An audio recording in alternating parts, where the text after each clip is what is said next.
Halloween is the only time of year that I can truly express myself without being judged by others, so I take the holiday very seriously. For the past 15 years, I have been praised for being the scariest house in town, with the best and most creative decorations. My trick is to never use the same decorations twice. You can't scare people with something they've seen before. You always have to think outside of the box. That is how I have upheld my status this long. Also, because I am willing to do whatever it takes to be the scariest house in town. After the first Halloween living in my home, my neighbors learned that they couldn't compete with me, so every year they put up mediocre decorations from department stores or make homemade ones with their kids. It worked out best for us all, and I never have to worry about someone trying to take my title. That is, until a new neighbor moved in. My house is centered in the middle of a cul-de-sac, with 2 neighbors on each side of me. Both of these neighbors were more of Christmas people, so we had a non-verbal agreement that Halloween was my holiday to be the center of attention in our cul-de-sac, and they could have Christmas. This was a glorious understanding, until my neighbor on the left decided to move out. A young couple, in their early 30s, bought the house and moved in around July. I thought of introducing myself at first, and even mentioning to them that Halloween is my holiday and that they can decorate during Christmas. However, I decided that they would learn soon enough. Finally, the last week of September was upon us, which meant the beginning of fall and the beginning of my decorations for the Halloween season.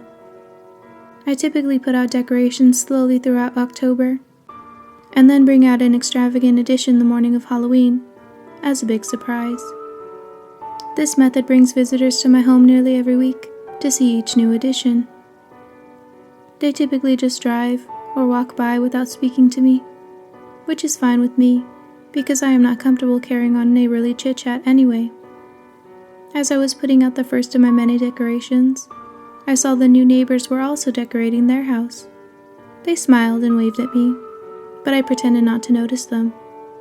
I was the only one that ever decorated this early, because my decorations required a lot of preparation, as I previously mentioned, so it was strange to see others doing the same, and was honestly quite upsetting.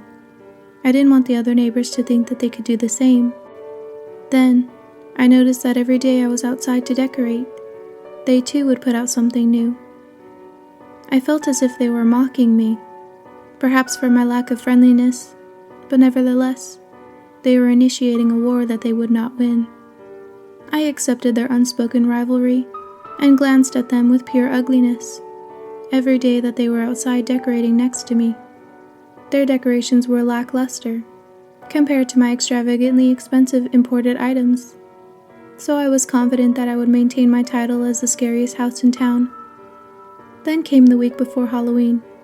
I was getting closer to my big finale, and I couldn't be more excited, until I noticed the neighbors had gathered a crowd around their home.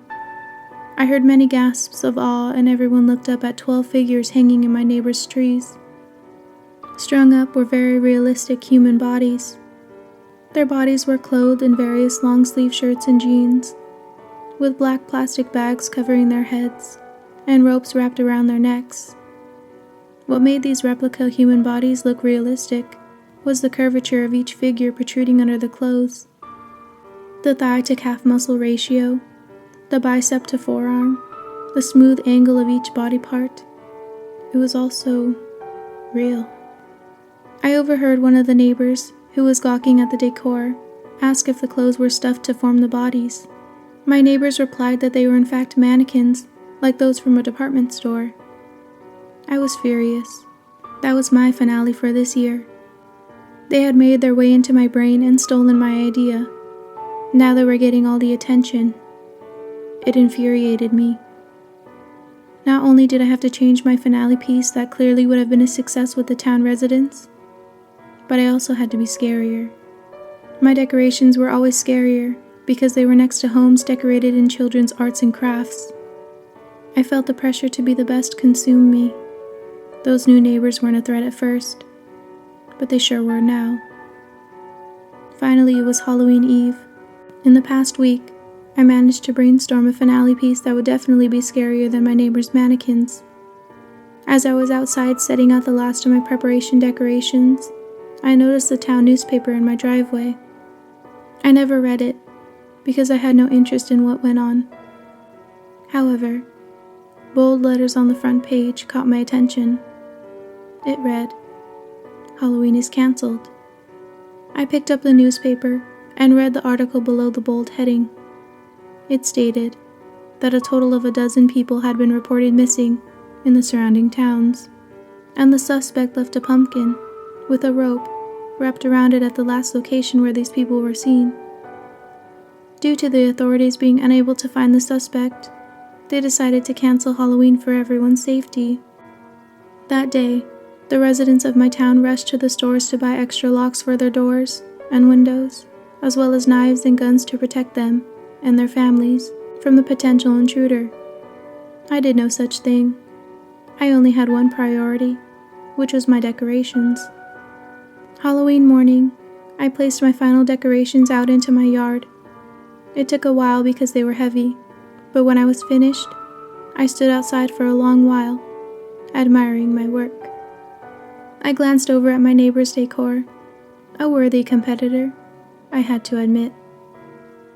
However, with everyone boarded up in their homes terrified, there was nobody to judge whose decor was scarier. So I decided to call the sheriff and local news station to our homes to see our decorations. Before I knew it, our entire cul-de-sac was surrounded with patrol cars and news vans. I closed my eyes and imagined the headlines in tomorrow's paper. The scariest house in town, the murder house. The article would read, "Bodies of 12 missing persons, found laid across the lawn disguised as Halloween decorations."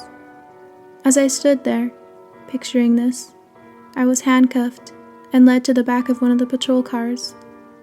Even though I won't be able to decorate next year, or the year after that, or ever, my house will forever be the scariest house in town.